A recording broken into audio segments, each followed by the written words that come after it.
Hello everyone, welcome to Agri Time, Learn Agriculture with me. Friends, आज के इस session में हम डिस्कशन करेंगे कि हॉर्टिकल्चर यानी कि उद्यान विज्ञान या उद्यान शास्त्र क्या होता है, इसका परिचय जानेंगे, डेफिनेशन जानेंगे, इसके विभिन्न जो ब्रांचेस है उसके बारे में हम लोग डिस्कस करेंगे, उसके डेफिनेशन के बारे में जानेंगे, इसके जो जनक हैं, जो फादर हैं वो कौन है हमारे इंडिया में, पूरे वर्ल्ड में, इनके बारे में डिस्कस करेंगे और साथ ही साथ इनके जो विभिन्न जो ब्रांचेस है आपके हॉर्टिकल्चर के उद्यान शास्त्र के, उनके कुछ जो ब्रांचेस हैं उनके फादर ऑफ कौन है, ठीक है ना। तो ये सभी जो टॉपिक है वो इस जो सेशन है इसमें हम लोग डिस्कस करने वाले हैं। अगर आप वेबसाइट में देख रहे हैं तो अच्छी बात है, अगर आप यूट्यूब पे देख रहे हो तो यूट्यूब चैनल एग्री टाइम को जरूर सब्सक्राइब करें। यहाँ पे हम डिस्कशन करते हैं सबसे पहले कि हॉर्टिकल्चर जो है वो क्या होता है, ठीक है। तो एक एक टॉपिक को हम लोग यहाँ पे डिस्कशन करेंगे, वीडियो को लास्ट तक जरूर अटेंड करना, ओके ना। उद्यान विज्ञान या फिर हॉर्टिकल्चर साइंस कृषि विज्ञान की वह शाखा है जिसमें उद्यानिकी फसलों का अध्ययन किया जाता है। जो हॉर्टिकल्चर क्रॉप्स होते हैं उनका अध्ययन उद्यान विज्ञान के अंतर्गत किया जाता है, ओके ना। यहाँ पे आगे बढ़ने से पहले मैं आपको एक छोटी सी कहानी स्टोरी सुनाना चाहूँगा। देखो, जो आपका एग्रीकल्चर है उसी का एक ब्रांच है आपका जो हॉर्टिकल्चर है वो। ये देखिए, मैं एक छोटा सा बस शॉर्ट स्टोरी बताता हूँ।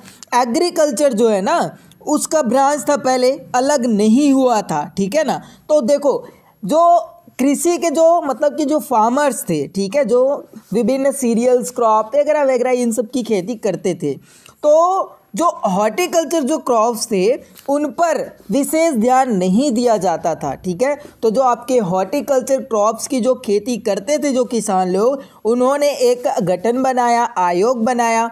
मैं ये सब चीज़ आपको एक और वीडियो में कम्प्लीटली बताऊंगा, लेकिन अभी शॉर्ट में आपको बता देता हूँ। तो उन्होंने एक गठन बनाया और उसके बाद से फिर आपका जो हॉर्टिकल्चर है वो एग्रीकल्चर से अलग हो गया और एग्रीकल्चर का एक ब्रांच बन के हॉर्टिकल्चर रह गया, ठीक है। यहाँ तक सभी को समझ में आ गया। अब हम बात करते हैं उद्यान विज्ञान का जो विकास है, जो डेवलप है, वो आपका 19वीं शताब्दी में प्रारंभ हुआ था। लिबर्ट हेड बेली जो कि यूएसए के हैं, इन्होंने उद्यान विज्ञान को एक नई शुरुआत दी पूरे वर्ल्ड में और इन्हें हम उद्यान शास्त्र के फादर के नाम से जानते हैं, जनक के नाम से। भारत में उद्यान विज्ञान के जो जनक हैं वो आपके एमएच मौर्य जी हैं। हाँ, अगर ये बात आ जाती है कि आधुनिक उद्यान विज्ञान के जनक कौन है, तो डॉक्टर के.एल. चड्ढा जी हैं, ठीक है। यहाँ पे थोड़ा सा अगर क्वेश्चन पूछता है तो उस समय कंफ्यूज बिल्कुल भी ना हो। एमएच मौर्य आपके सिर्फ उद्यान विज्ञान के जनक हैं हमारे इंडिया में, ठीक है ना। और अगर आधुनिक उद्यान विज्ञान के जनक के रूप में अगर पूछा जाए आपको, तो आपको डॉक्टर के.एल. चड्ढा लगाना है। और अगर मैं ये सभी जो क्वेश्चंस है ना ये आपके लिए प्रॉपरली लेके आऊँगा, ठीक है। तो आप ये जो क्वेश्चन है इसमें कंफ्यूज बिल्कुल भी नहीं होंगे, ठीक है। तो यहाँ तक ठीक था। अब बात करते हैं सिस्टमेटिक पोमोलॉजी के जनक। तो देखो, डी कंडोली जी हैं, इनको बोला जाता है। अब पोमोलॉजी क्या होता है इसके बारे में आगे डिस्कस करेंगे, ठीक है। ये पोमोलॉजी जो होता है वो हॉर्टिकल्चर का ही एक ब्रांच है। इसको पोमोलॉजी को हिंदी में बोला जाता है फल विज्ञान, ठीक है। अब हम विस्तार से जानते हैं कि हॉर्टिकल्चर क्या होता है। हॉर्टिकल्चर लैटिन भाषा का शब्द है। देखो, जो आपका कल्चर जो शब्द है ना, एक ट्रिक बताता हूँ मैं। अगर किसी भी शब्द में अगर लास्ट में कल्चर लगा हुआ है तो आपका वो 100% लैटिन भाषा का है। कौन से भाषा का है? लैटिन भाषा का। सिर्फ लाक कल्चर को छोड़ के, लाक कल्चर जो होता है उसको छोड़ के बाकी जितने भी आपके वर्ड होते हैं वो सभी क्या होते हैं जी? लैटिन भाषा के अंतर्गत आते हैं। अब ये लाक कल्चर क्यों नहीं आता लैटिन के अंतर्गत? क्यों? क्योंकि जो लाख है ये आपका संस्कृत वर्ड हो जाता है, कल्चर तो लैटिन वर्ड है ना, ठीक है ना, लेकिन आपका जो लाख है वो संस्कृत वर्ड से लिया गया है, इसलिए जो लाख कल्चर है वो लैटिन भाषा के अंतर्गत नहीं आता। बाकी जितने भी हैं आपके, जितने भी वर्ड हैं वो अगर उसमें लास्ट में कल्चर लगा हुआ है मतलब कि वो आपका लैटिन भाषा का ही शब्द है। अगर किसी शब्द में अगर लास्ट में आपका लॉजी लगा हुआ है तो वो 100% आपका ग्रीक वर्ड का शब्द होगा। आपका जो हॉर्टिकल्चर है वो आपका लैटिन भाषा का शब्द है। हॉर्टिकल्चर को दो भागों में या दो शब्दों में, दो वर्डों में विभाजित किया गया है, डिवाइड किया गया है, हॉर्टस और कल्चरा, या फिर इसी को हम कल्टस भी बोलते हैं, बहुत लोग कल्चूरा भी पढ़ते हैं इसको, ठीक है। और वो आपके ऊपर डिपेंड करता है कि आप इसे क्या पढ़ते हैं। हम तो इसे कल्चरा पढ़ते हैं या फिर कल्टस, ठीक है ना। तो हॉर्टस का मतलब क्या होता है, आपका गार्डन होता है, और कल्चरा का मतलब होता है आपका कल्टीवेशन करना, और गार्डन का मतलब उद्यानिकी, और कल्टीवेशन का मतलब होता है खेती करना, ठीक है ना। चलिए आगे बढ़ते हैं, अब डेफिनेशन जानते हैं। तो डेफिनेशन, उद्यान विज्ञान कृषि विज्ञान की वह शाखा है जिसमें हम फल, फ्रूट, सब्जी, वेजिटेबल, व्यावसायिक फूलों, कॉमर्शियल फ्लावर्स, अलंकृत बागवानी, मसाले वाली फसलों, औषधीय फसलों, सुगंधित फसलों, रोपित फसलों, व्यक्तिगत पेड़, झाड़ियाँ तथा इन सब उद्यानिकी फसलों की तुड़ाई के बाद इनका मैनेजमेंट, प्रबंधन करना, प्रसंस्करण यानी कि प्रोसेसिंग करना व विपणन यानी कि मार्केटिंग करना, इन सभी का जो अध्ययन करते हैं हम, उसको हम बोलते हैं हॉर्टिकल्चर या फिर उद्यान विज्ञान बोलते हैं हम इसको, ठीक है। तो ये आपका जो डेफिनेशन है ये वैज्ञानिक ढंग से यहाँ पे मैंने आपको बतला दिया है, ठीक है। आपको भी इसी तरीके से याद रखना है। मान लीजिए कि कोई पूछ दिया आपको कि क्या होता है भी हॉर्टिकल्चर, मान लीजिए आप बीएससी हॉर्टिकल्चर करो और वहाँ पे अगर चले जाओ और वहाँ पे आपसे पूछा जाए कि क्या होता है उद्यान शास्त्र, अगर इस डेफिनेशन को आप बताओ तो आपको बहुत ही अच्छा समझेगा, क्योंकि ये वैज्ञानिक ढंग से डेफिनेशन आपका यहाँ पे बना हुआ है। अब बात कर लेते हैं हम उद्यान शास्त्र के ब्रांचेस के बारे में कि हॉर्टिकल्चर के कौन कौन से ब्रांचेस होते हैं। फर्स्ट ऑफ ऑल हम यहाँ पे लेते हैं पोमोलॉजी को। पोमोलॉजी मैंने अभी आपको बताया, फल विज्ञान बोला जाता है इसको।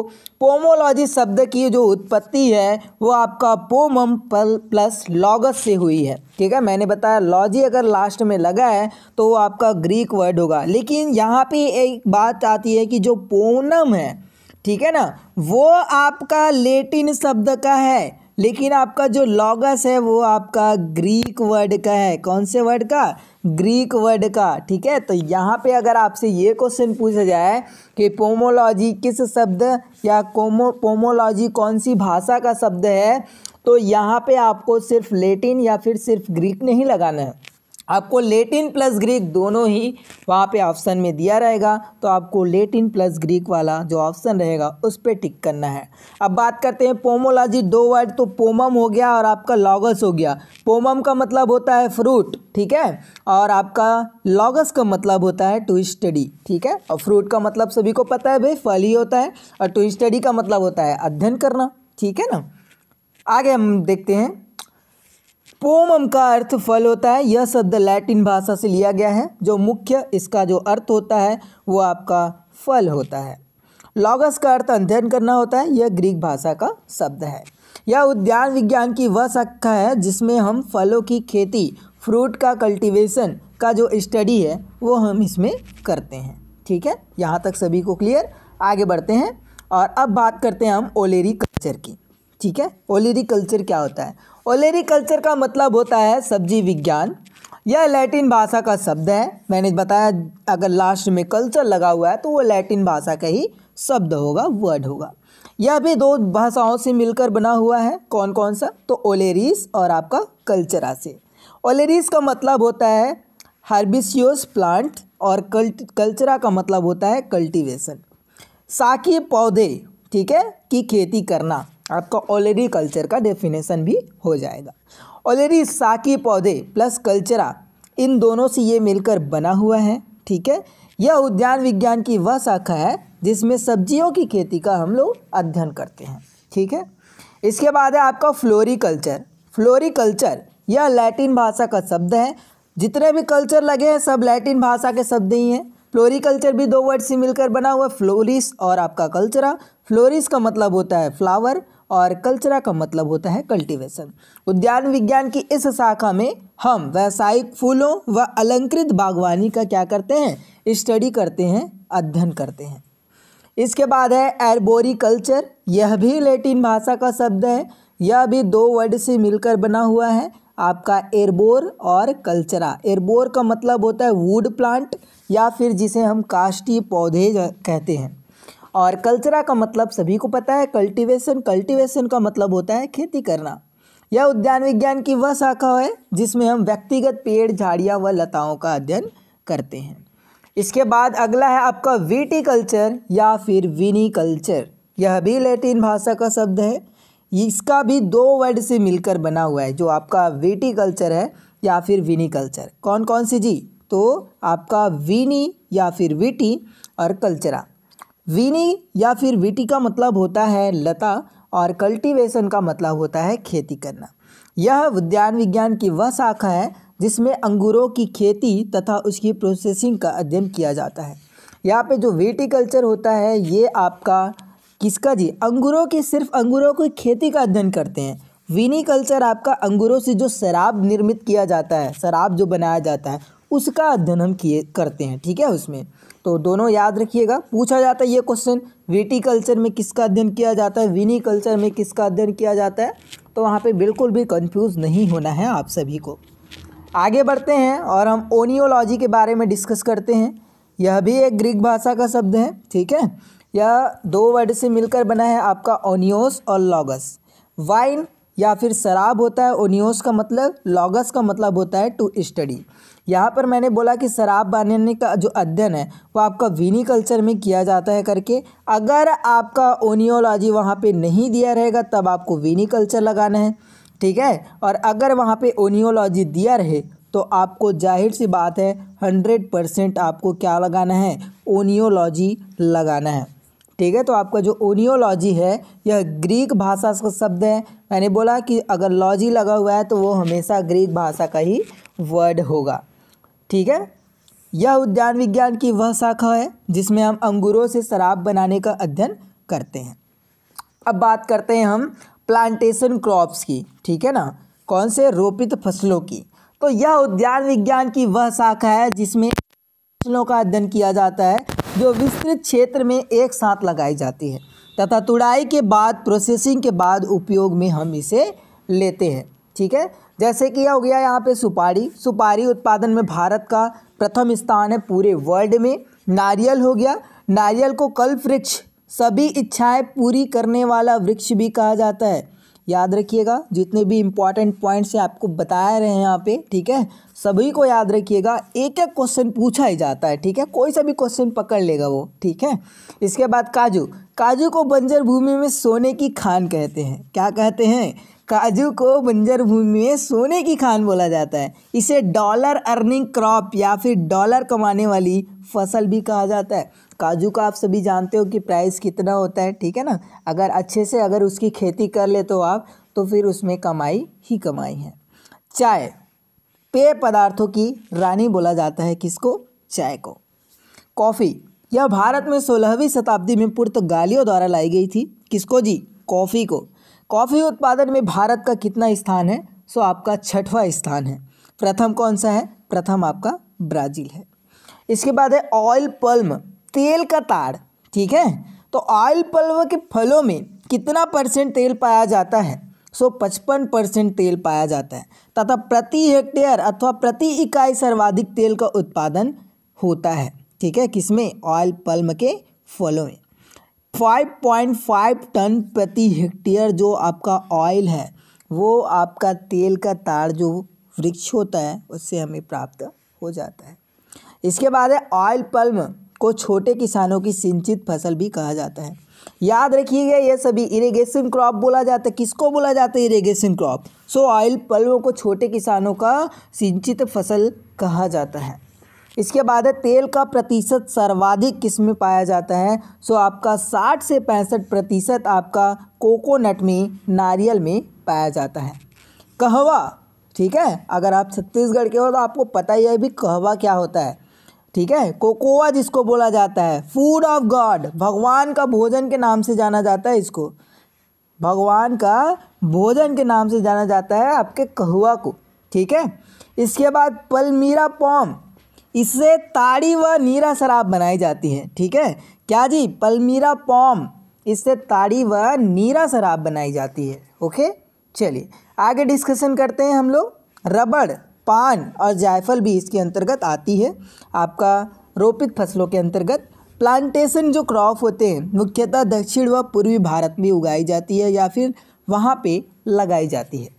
इसके बाद भारत का काजू उत्पादन व निर्यात में कौन सा स्थान है जी? सो आपका प्रथम स्थान है।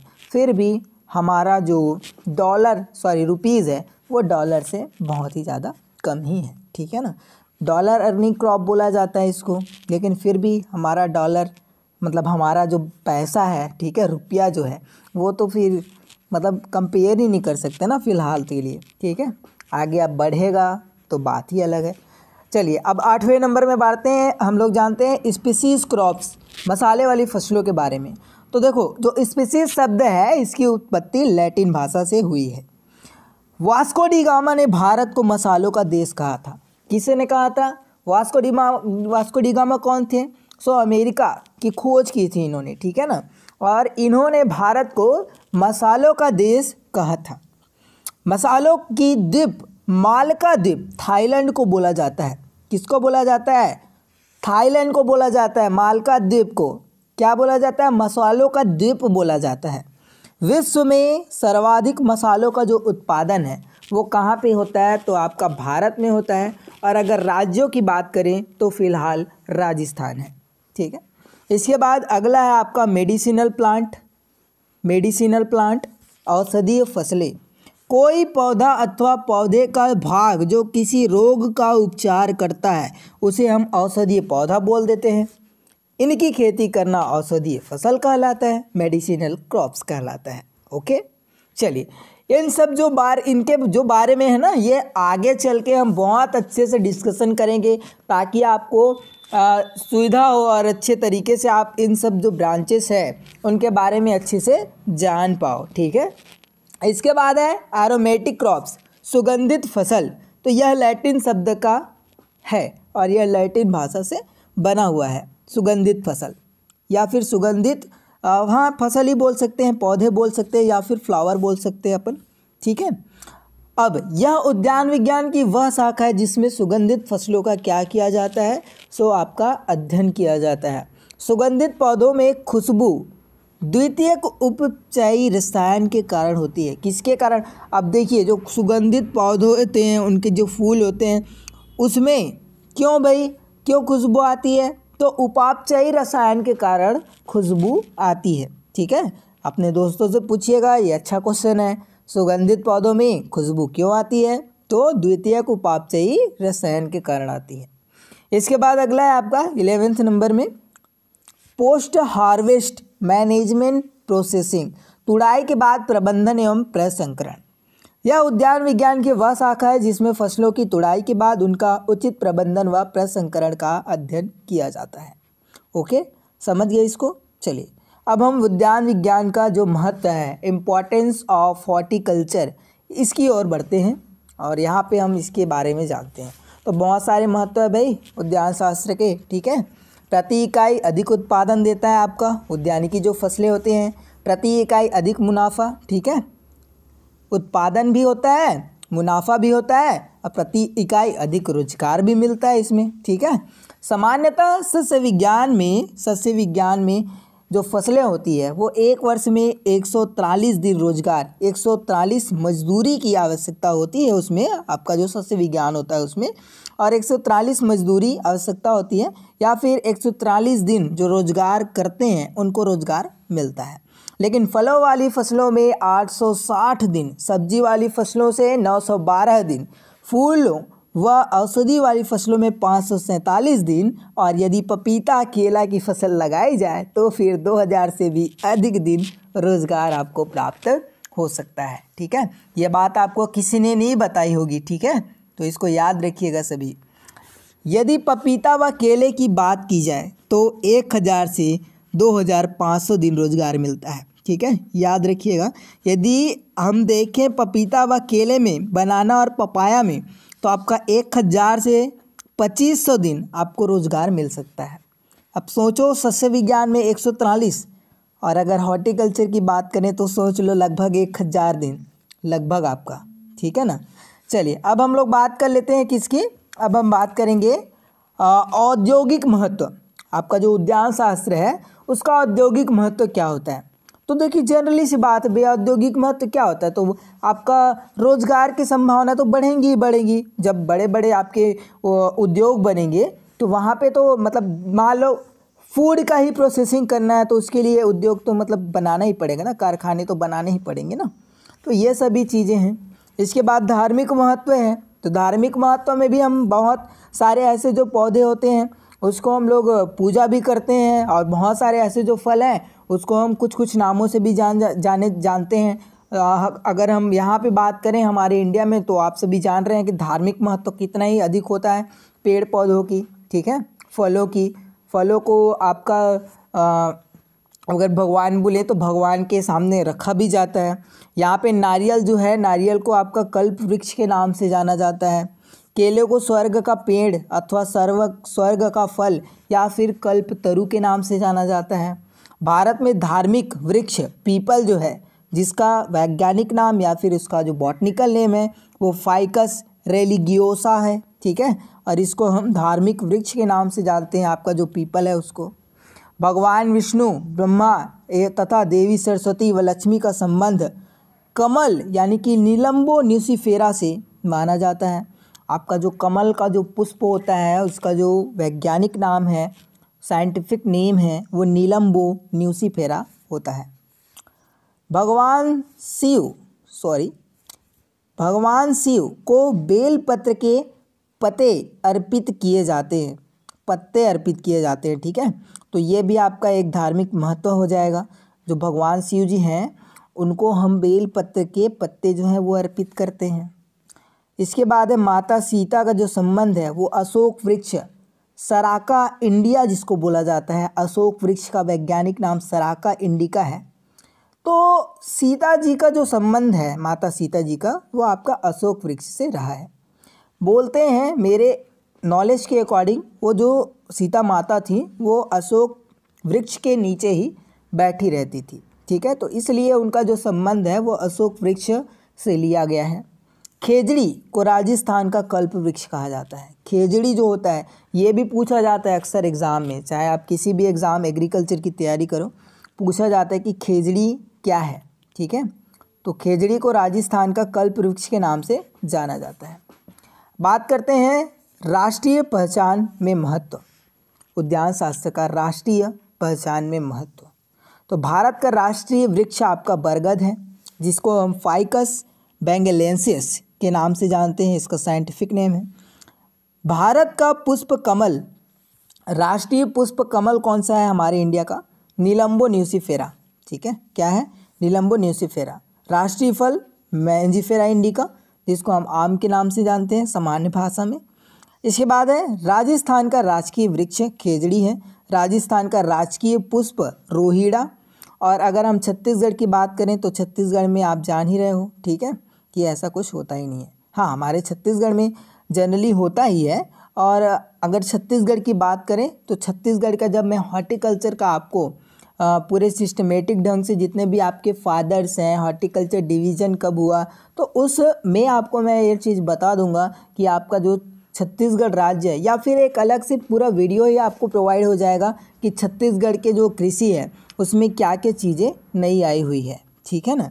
चलिए अब हम हॉर्टिकल्चर के औषधीय जो महत्व है उसके बारे में डिस्कशन कर लेते हैं कि क्या क्या आपके औषधीय महत्व हैं।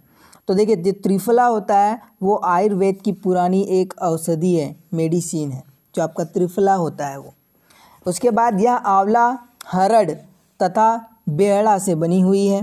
यह पेट से संबंधित रोगों के उपचार में काम आती है। आंवला, हर्रा, बहरा, ये सब तो आप जानते ही होंगे, ठीक है ना। तो यह पेट से संबंधित जितने भी रोग होते हैं उसके उपचार में काफ़ी काम आती है। आपका जो त्रिफला आयुर्वेदिक चूर्ण होता है वो। इसके बाद सौंदर्य महत्व, पोषक तत्वों में महत्व, इनके बारे में डिस्कस करते हैं। तो भारत में डेली डाइट खुराक की घोषणा ICMR नई दिल्ली द्वारा की जाती है। ICMR का मतलब होता है Indian council of medical research, जो कि आपका नई दिल्ली में है। इसको हम भारतीय औषधीय अनुसंधान परिषद के नाम से भी जानते हैं। ICMR के अनुसार प्रति व्यक्ति प्रतिदिन 300 ग्राम सब्जियों का सेवन करना चाहिए, जिसमें 125 ग्राम हरे पत्ते वाली सब्जियां, 100 ग्राम जड़ व कंद वाली सब्जियां हो सकती हैं तथा 75 ग्राम अन्य सब्जियों का सेवन करना चाहिए। ICMR के अनुसार प्रति व्यक्ति प्रतिदिन 120 ग्राम फलों का सेवन करना चाहिए। ICMR के अनुसार एक सामान्य वयस्क व्यक्ति को एक दिन में 2800 kcal ऊर्जा की आवश्यकता होती है। कैलोरी ऊर्जा की आवश्यकता होती है। वर्तमान में प्रति व्यक्ति प्रतिदिन फलों की उपलब्धता जो है वो आपका 126 ग्राम तथा सब्जियों का उपलब्धता 286 ग्राम है। मतलब सब्जियों का देखा जाए तो सब्जियों का जो उत्पादन है वो कुछ कम हो रहा है, लेकिन आपके अगर हम फलों की बात करें तो फल ठीक ठाक है। फल 120 ग्राम सेवन करना चाहिए, तो उतना की पूर्ति हमारा जो इंडिया है उसमें हो जा रहा है। सब्जियों का बस यहाँ पे थोड़ा सा वो है, क्योंकि सब्जी हमें 300 ग्राम खानी चाहिए और वर्तमान में जो उपलब्धता हो रही है प्रति व्यक्ति वो 286 ही ग्राम हो रही है, ठीक है। तो ये रहा आज का पूरा क्लास, और इस सेशन में हमने सभी जो छोटे छोटे जो पॉइंट्स हैं हॉर्टिकल्चर के बारे में वो सभी चीज़ों के बारे में डिस्कशन कर लिया है, ठीक है ना।